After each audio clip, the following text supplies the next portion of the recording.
listen closely. What I'm about to tell you was never meant to reach your ears.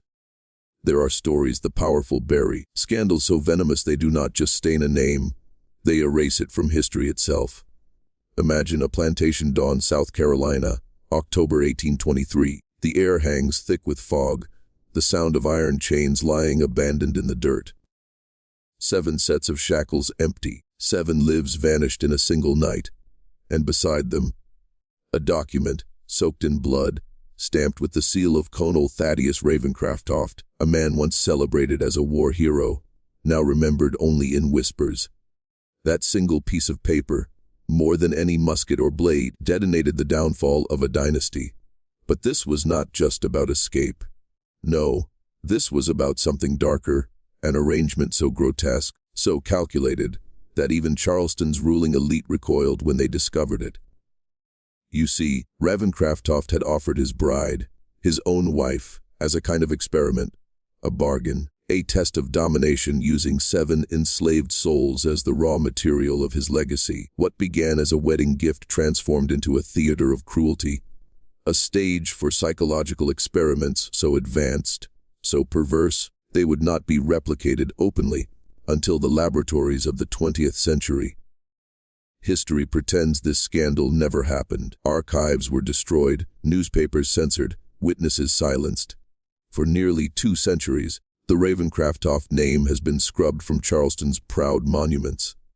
But fragments survive, letters, testimonies, a blood-soaked ledger, and they reveal a truth most men are not ready to hear, because what happened inside that plantation was not merely a betrayal of human dignity.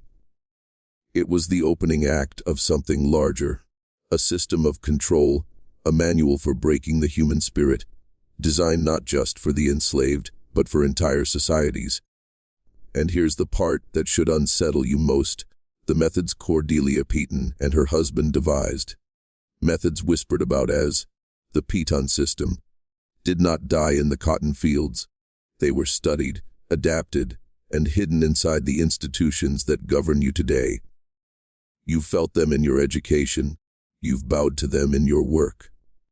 You've absorbed them every time you've traded silence for survival. This is not just history. This is revelation. And once you hear the rest, you will not be the same man again. Charleston, 1822. A city dressed in wealth, but rotting at the core. The streets were filled with carriages and powdered wigs. But every mansion stood on a foundation of blood. The Ravenscraft plantation was among the most powerful symbols of that world. 3,000 acres of green empire, worked by 200 souls who were never seen as human, only as capital with arms and legs. Colonel Thaddeus Ravenscraft ruled it like a general commands an army. He was 6 feet of iron discipline, scarred from war, gray-eyed and precise, a man who measured his worth not in compassion but in control. To the outside world, he was honor itself: soldier, landowner, provider of fine entertainments for Charleston's elite. But men like him are never what they seem. And then came Cordelia Peton, 23 years old, daughter of Savannah's richest merchant of flesh. She was beauty carved from cruelty, her education steeped not in literature or music, but in the arithmetic of suffering. How to price a man's back, how to break his will, how to trade entire families like coin. From the beginning she unsettled Thaddeus. She was not content to play the fragile role of Southern wife. She wanted command. She wanted power that extended beyond the drawing room and the sewing circle.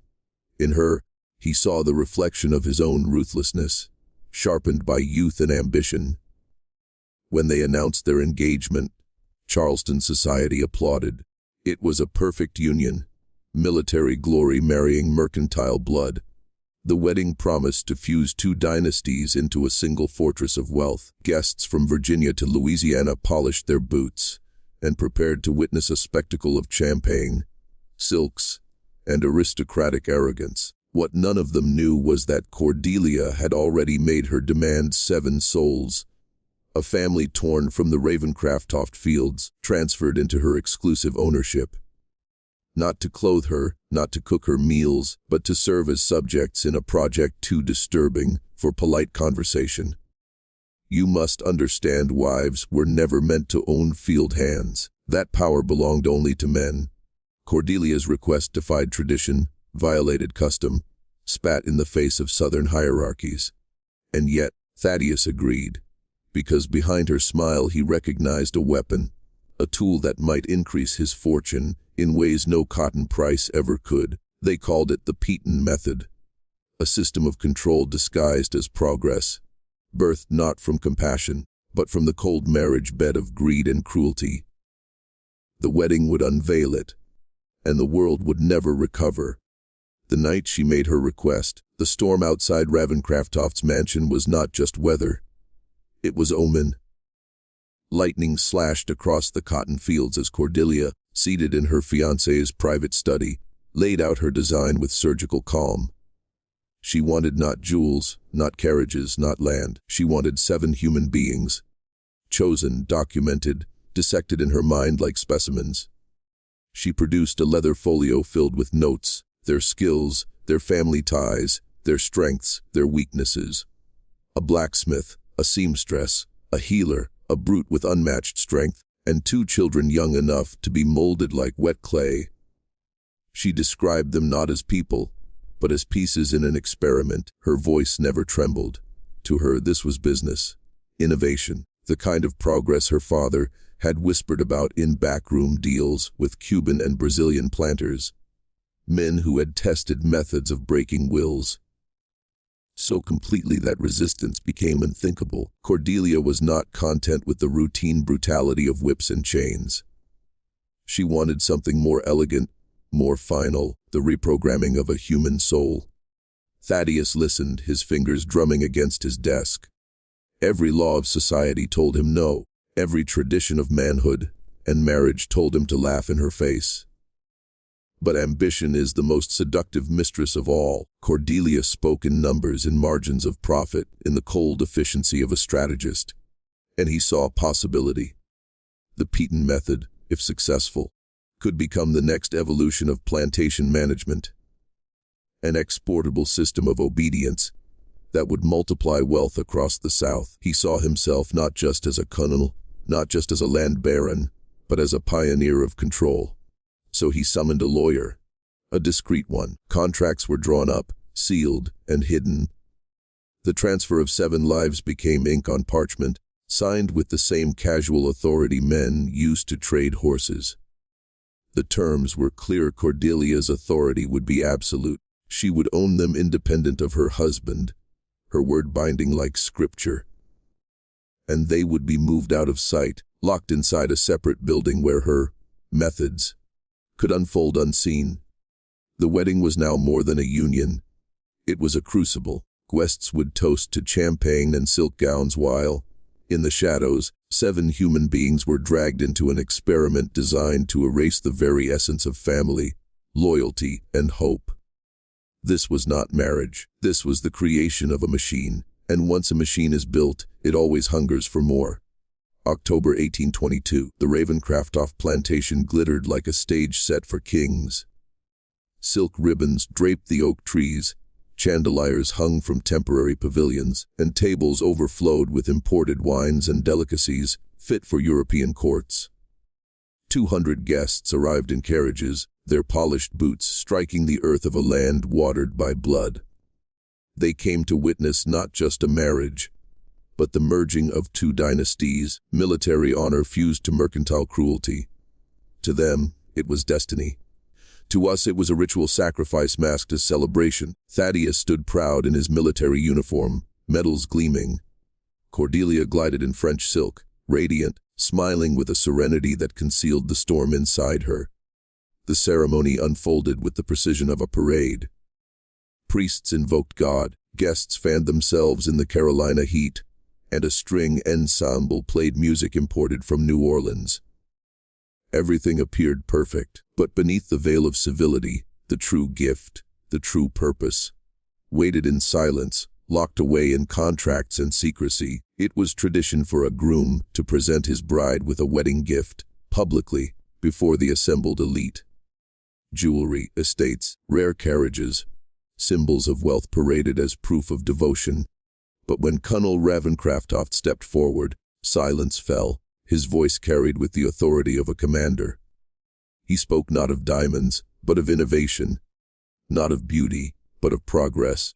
He announced that his gift to Cordelia was unprecedented: 7 enslaved souls, chosen for their skills and potential. They would belong to her alone, to manage as she pleased, to transform according to methods he called forward thinking.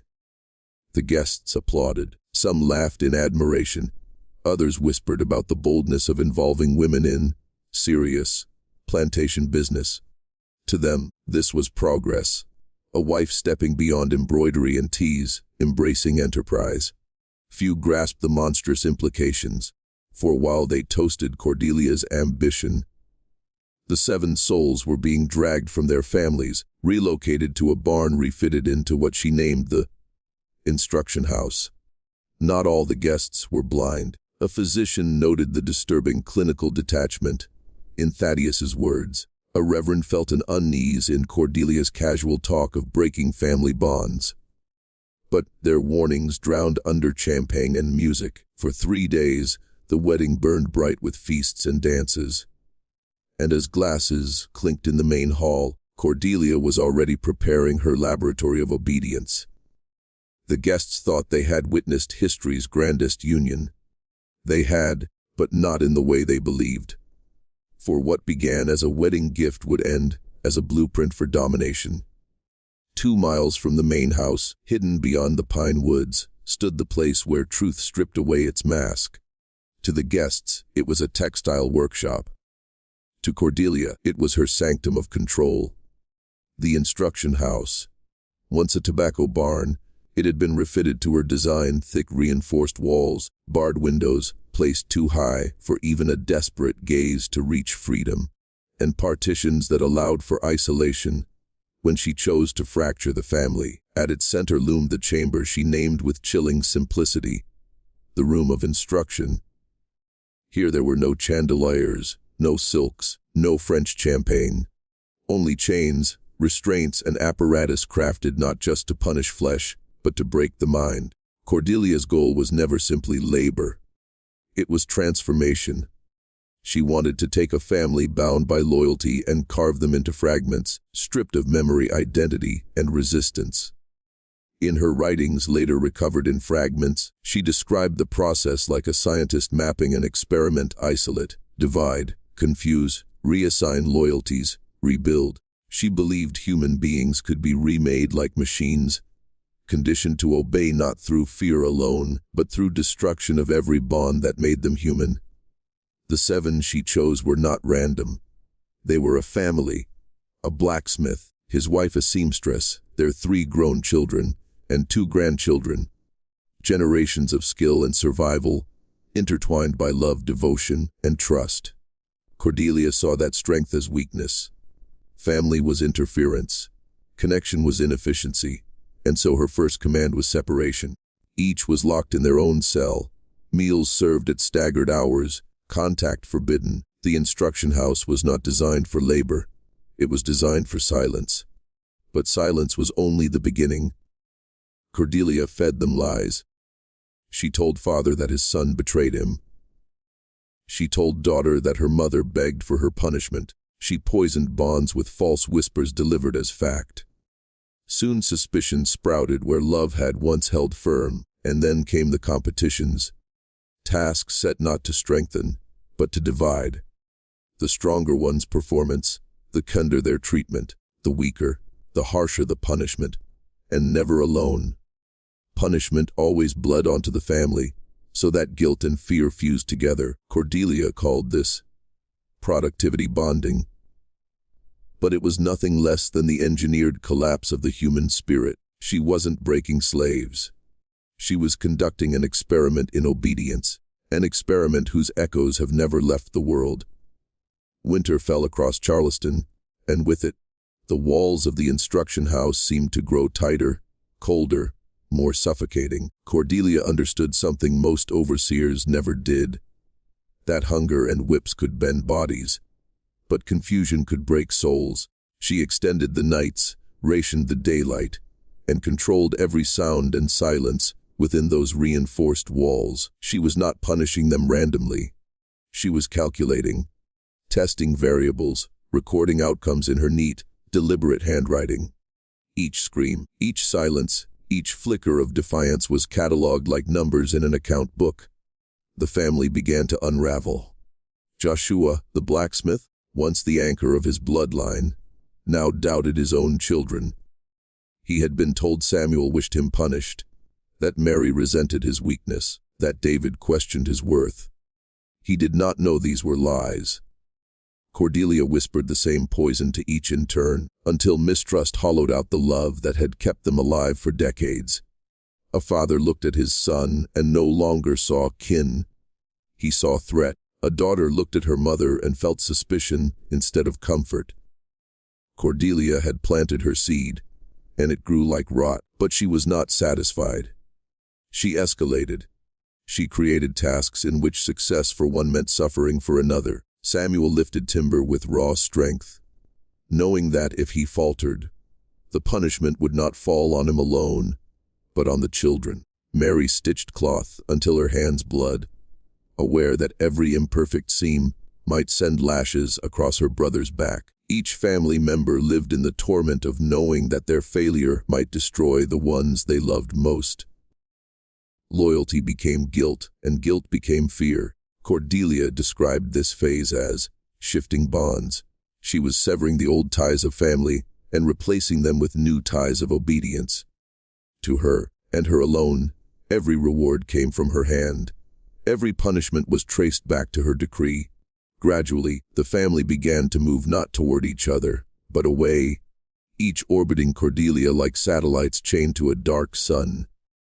By the end of that winter, they were no longer a family in any sense that mattered. They were fractured pieces of humanity, each trapped in the endless calculation of whether saving oneself meant betraying another. Cordelia had proven her thesis: you do not need whips when you can make love itself into a weapon. By spring of 1823, the Ravencraftoff plantation still shone like a jewel in the eyes of Charleston society. Guests rode past the white, pillared mansion, saw the fields of cotton stretching endlessly, and assumed all was well. But hidden deep in the woods, the instruction house grew darker with every passing week. Cordelia's journals reveal a chilling satisfaction. She believed she had achieved a breakthrough, a new form of mastery not dependent on lash or chain, but on the corrosion of trust. Yet cruelty cannot remain hidden forever. Every secret leaves a trail. It began with small things: slaves whispering about screams in the woods, overseers reporting strange movements near the forest, rumors of families separated under special orders. The plantation's physician, summoned to treat minor injuries, noted marks not consistent with ordinary punishments, patterns of restraint, wounds of confinement, signs of deliberate psychological exhaustion. He left disturbed, and though he spoke cautiously, whispers began to ripple outward. The slaves knew something unnatural was happening. A few sympathetic whites sensed it too, though they lacked the courage to confront the colonel directly. Cordelia, however, was unconcerned. In fact, she relished the risk. The more suspicion crept in, the more she convinced herself that she stood above the petty morality of her peers. In her mind, she was not merely a wife managing a household. She was a visionary, crafting methods of obedience that could one day shape empires. If others disapproved, so be it. They would eventually beg to learn her system. And indeed, some did. Among the wedding guests months earlier had been planters curious about her involvement. Quietly, they sent inquiries. How had she gained such control? What results did she see? Cordelia answered in careful code, sending letters that spoke of new efficiencies and restructured loyalties. For those willing to read between the lines, the meaning was clear: she had devised a system more powerful than the whip. But power attracts more than admirers. It attracts predators. Rival families, jealous of Ravencraftoff's wealth, began to sniff opportunity. If Cordelia's method succeeded, they wanted access. If they failed, they wanted scandal. Either way, attention was coming. And in Charleston, attention was dangerous. The family inside the instruction house had already been broken. But what Cordelia and Thaddeus could not yet see was that their own dynasty was beginning to crack as well. For secrets this dark cannot be contained. Sooner or later, the world demands a reckoning. By midsummer of 1823, the Ravenscroft plantation was a stage where appearances and reality had split into two separate worlds. On the surface, the colonel entertained guests with feasts, spoke of crop yields and military campaigns, and presented himself as a man untouched by scandal.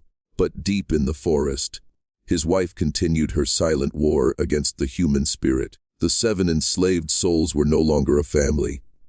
They were fragments orbiting Cordelia's control. Yet even shattered bonds can spark rebellion, for desperation breeds courage in ways that cruelty cannot extinguish. The first sign came in the form of resistance so subtle it almost escaped notice. Joshua, the blacksmith, began marking scratches into the stone floor of his cell. Small, deliberate cuts. Cordelia mistook them for idle scratches of madness, but in truth they were a code, a message to his children. Despite the lies and manipulation, he had not surrendered hope. He was planning. Meanwhile, outside the walls, rumors thickened. Other slaves on the plantation spoke of disappearances, of children crying for parents who never returned, of smoke rising from the workshop long after midnight. Fear mixed with rage, and whispers of revolt moved like sparks through dry grass. By August, the name, Piton Method, was being muttered with hatred among the enslaved, though none dared say it aloud in earshot of overseers. Even the colonel began to feel unease. Reports reached him of slaves refusing tasks, of tools deliberately broken, of songs sung low and seditious in the fields. Yet Cordelia dismissed his concerns. She believed rebellion impossible, for she had designed her system to prevent it.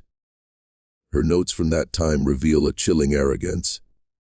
They no longer think as a family, therefore they cannot rise as one. But she underestimated the human will. Even divided, even broken, people find ways to resist when survival demands it. Outside eyes were watching as well. A local reverend who had once toasted at their wedding began asking why certain families had vanished. A physician confided his unease to Charleston officials.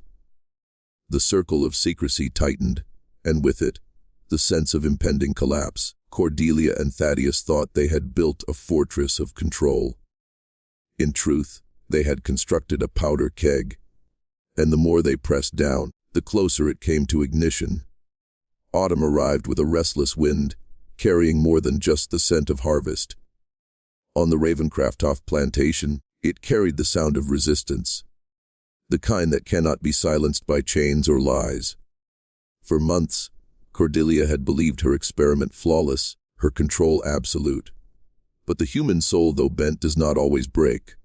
And sometimes, the cracks she carved became the very pathways through which rebellion seeped. The first defiance came not in shouts, but in silence. Samuel, the eldest son, stopped speaking altogether. No matter what lies Cordelia whispered, no matter what task she set, he answered with nothing but steady, wordless defiance. His silence infected the others. Joshua, the father, followed, then Mary, then the children. Where once Cordelia had divided them with poisoned words, they now found unity in muteness. Her commands echoed unanswered. Her punishments fell on bodies that refused to cry out. To her horror, she realized that silence was stronger than fear. Beyond the walls of the instruction house, defiance took a different form. In the fields, tools broke more frequently. Work slowed. Overseers found themselves facing glares that carried a dangerous steadiness.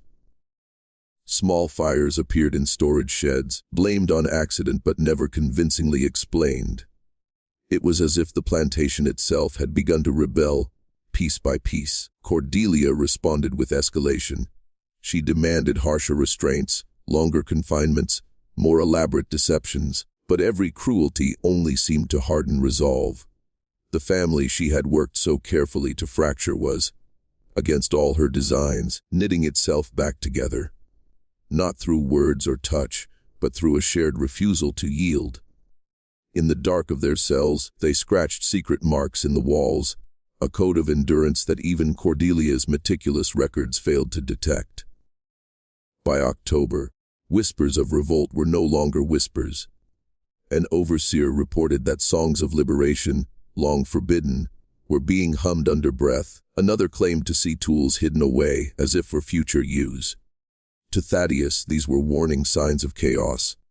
To Cordelia, they were insults to her authority. Their arguments grew bitter, his military instinct demanding order, her ambition insisting on control. The stage was set. The silence of the family inside, and the defiance of the enslaved outside were converging, forming a storm that neither Cordelia nor Thaddeus could contain. What began as a wedding gift was now spiraling into something else entirely.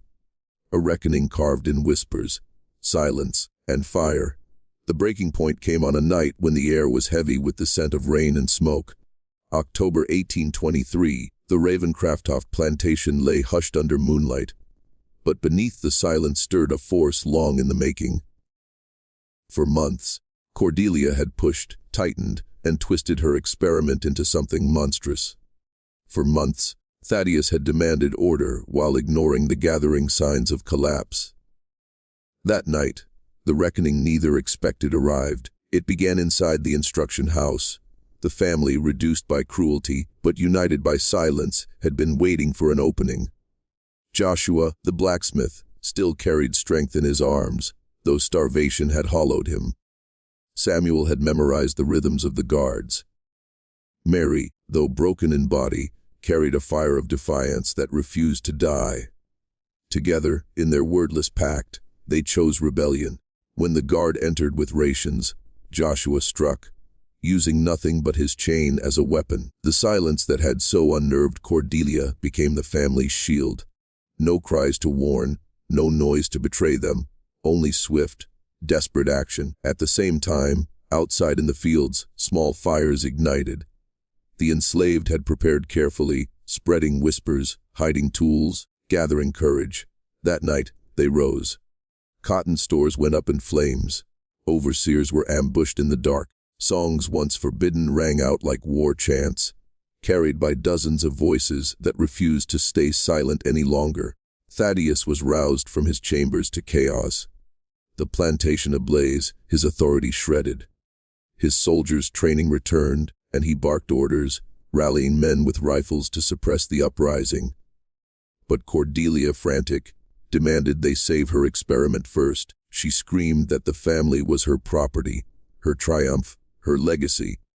She rushed toward the instruction house, certain she could reassert control even as flames lit the night sky. What she found was not obedience but defiance. The family stood together for the first time in months, no longer fractured, no longer afraid. They did not speak. They did not need to. Their unity was their answer to everything she had done. For Cordelia, it was the ultimate failure. For them, it was freedom, even if only for a moment. The plantation's grandeur, its illusions of power and progress, collapsed in that single night of fire and silence. The wedding gift had become a curse, and as the Ravencraftoft name began to smolder in the ashes, history marked its first fracture in a dynasty built on cruelty.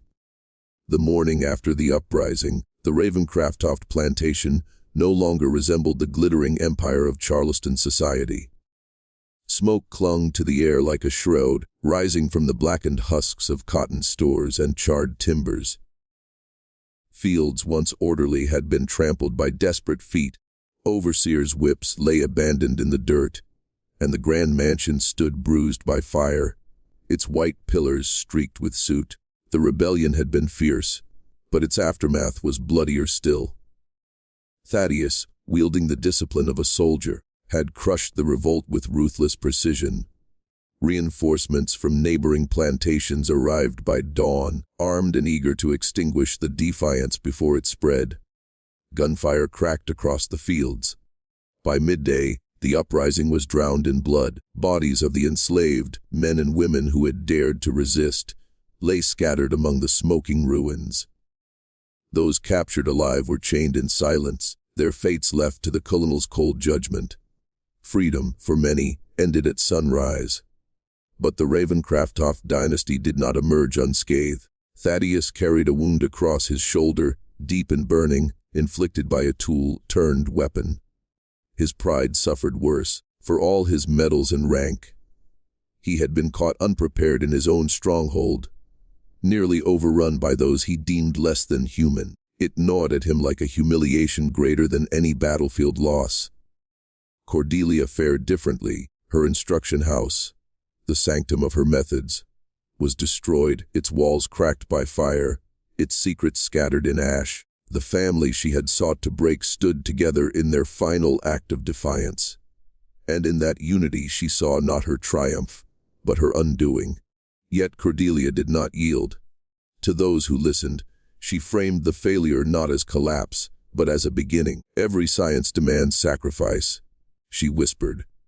The method is not ruined. It has only begun. Charleston's whispers grew louder. Some planters condemned the rebellion as proof of weak management. Others eyed Cordelia's ideas with twisted fascination. Clergy thundered from pulpits about divine punishment, while merchants quietly speculated whether such methods, perfected, might increase profit margins. The plantation could rebuild its walls, reseed its fields, and polish its image. But the stain of that night could not be scrubbed away. Something had been unleashed. An experiment that had escaped control, leaving behind scars not just on flesh, but on the Ravencroft legacy itself. Charleston did not forget the uprising. Within days, word spread beyond the plantation, carried by merchants, servants, and travelers who delighted in scandal. In the drawing rooms of the city, the story was retold with every variation: a revolt sparked by careless overseers, a betrayal among slaves, even whispers of witchcraft in the Ravencroft household. Yet behind the gossip lay a darker truth. The revolt had not been spontaneous. It had been born of cruelty of an Instruction House, too monstrous to describe openly. Publicly, Thaddeus framed the rebellion as a military victory. He spoke of order restored, discipline enforced, the Ravencroft estate secured by his command. He paraded his wound like a badge of honor, spinning the narrative that Charleston's greatest soldier had once again defended civilization from chaos. His allies applauded, toasting his strength. To them, rebellion was a fire that must be stamped out, and Thaddeus had stamped it with iron boots. But in private, the city whispered. Planters spoke in low voices of Cordelia's involvement. They had heard the rumors of her methods, of families divided and rebuilt as tools of obedience. Some dismissed it as gossip, others shuddered at the cruelty. And yet, a few leaned closer, hungry for knowledge.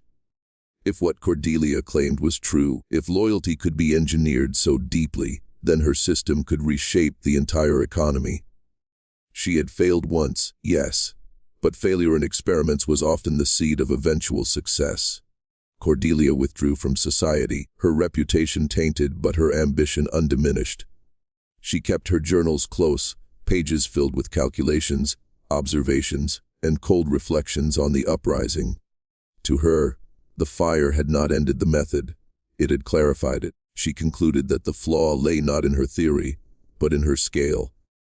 7 subjects had been too few. The experiment had been too visible. Next time, she wrote, it would be larger, more discreet, more refined. In the city, clergy thundered that the rebellion was proof of divine wrath, warning that no plantation could survive on cruelty alone. But merchants and planters kept listening to Cordelia's name, balancing morality against profit. And in the smoky corners of Charleston taverns, whispers began to call the ordeal something new, the Peyton method. A phrase at once infamous and alluring. Charleston society tried to bury the scandal in dances and sermons, but like all dark legacies, it had already taken root, and Cordelia was already plotting the next stage. Cordelia knew her name was poison in Charleston parlors, but she also knew scandal fades while hunger for power never dies. Behind the locked doors of Ravencroft's library, she pored over her journals, revising every line of her failed design. To her, the revolt was not a defeat, it was data.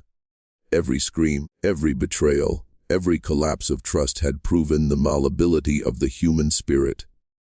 And malleability meant opportunity. She wrote letters under false names to merchants in Havana, to planters in Jamaica, to Brazilian sugar lords who whispered of breeding programs, too brutal for polite conversation. They replied in coded phrases, trading stories of overseers who had broken entire lineages into obedience, of methods where fear was engineered like architecture. Brick by brick, Cordelia devoured these tales, weaving them into a vision more ruthless than anything the South had yet seen. Meanwhile, Thaddeus, basking in the image of a savior, had little sense of how far his wife's ambitions reached. His wound made him slower, his pride made him blind. He spoke in town halls of loyalty, honor, and the discipline of soldiers, never realizing his wife had abandoned such antiquated ideals. Cordelia no longer cared for honor. She cared for control. She began quietly assembling a new circle, women of standing, widows who managed estates in their husband's absence, wives tired of being ornaments at tables where real power belonged to men. To them, she whispered a dangerous gospel that obedience could be designed, not demanded. That a household could be ruled not with whips, but with psychology. These women listened. Some recoiled, others leaned in fascinated. They had seen their own households collapse when overseers grew too cruel, or when men drank away fortunes. If Cordelia's method could guarantee obedience, then perhaps it was not horror at all, but survival. By candlelight, she spoke to them of isolation chambers, of mistrust sound like weeds between family members, of punishments that infected the innocent to break the guilty. Her voice was calm, her logic cold, her beauty a mask for the abyss beneath. She told them the uprising was a lesson, not a failure. That what burned at Ravencroft would rise again, stronger, more complete. In Charleston's polished halls, her name was still scandal. But in the shadows, behind veils of perfume and lace, she was building something far more dangerous, a network of women who believed her. A secret society of silence, a sisterhood of control. It began with whispers over tea tables, cloaked in polite laughter and idle talk. But beneath the surface, Cordelia's circle of women was stitching together something darker than gossip. They met in parlors after the men had retired to brandy and cigars, speaking in lowered tones about new methods of order, discipline, and household mastery. At first, they cloaked their conversations in euphemism, discussing management strategies and moral refinements. But gradually, the language sharpened. Words like breaking, molding, restructuring slipped into their vocabulary. Cordelia was their nucleus, the figure they gravitated toward. She never raised her voice, never sounded fanatical.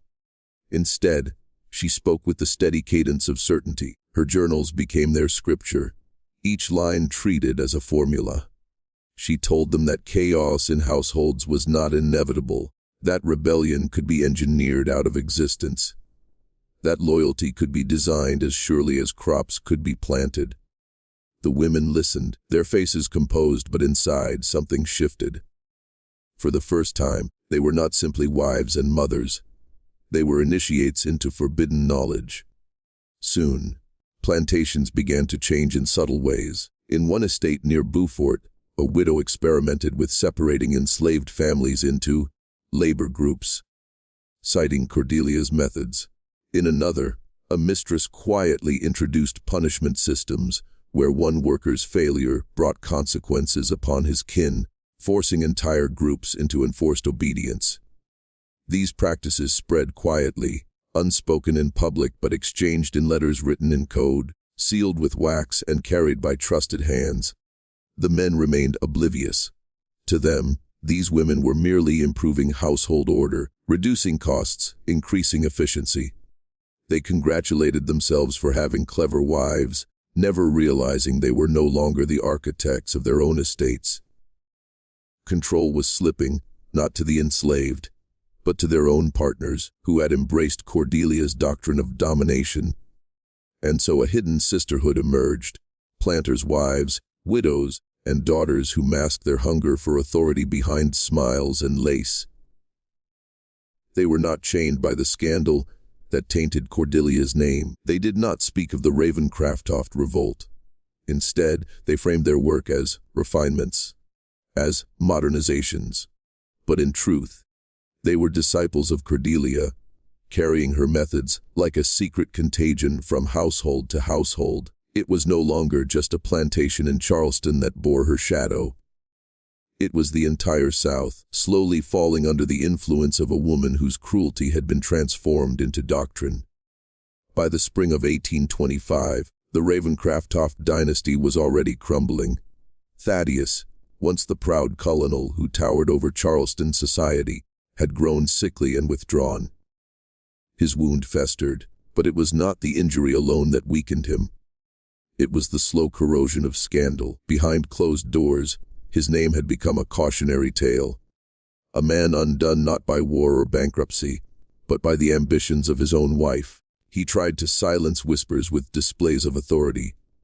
But every banquet, every speech, carried the echo of the rebellion. The dynasty was rotting from within. Cordelia, however, did not wither with him. She had become something else, something colder, something untouchable. She no longer sought public approval.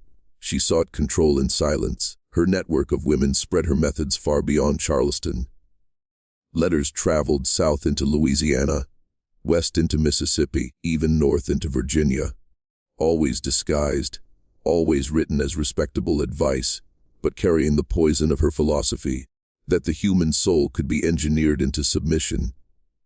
When Thaddeus finally collapsed in his study, clutching at his chest, Charleston society treated it as an inevitable end. His funeral was grand, but his legacy hollow. The Ravencraftoft name, once gilded with honor, was now laced with unease. Guests spoke softly of the colonel's downfall, but none dared mention the deeper truth, that the true architect of the family's ruin was still alive, seated in the front row, her face veiled, her hands folded in perfect composure. Cordelia inherited what remained of the estate, and though her public presence diminished, her influence expanded. In private gatherings, women still repeated her teachings. They called her notes the silent scripture, a manual for those who wished to master not only their households, but themselves. Her methods slipped from plantation management into other realms, into marriage, into politics, into religion, for what she had uncovered was not merely a system for enslaved labor. It was a system for controlling minds. History, of course, buried her name. The Ravencraftoft scandal became a footnote, erased by those who feared its stain. But the shadow of her doctrine lingered.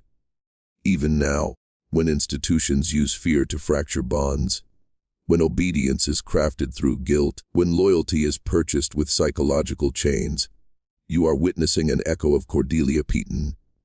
And so I ask you now, if you have followed this descent to its end, mark your transformation. Comment twice below. The shadow still breathes.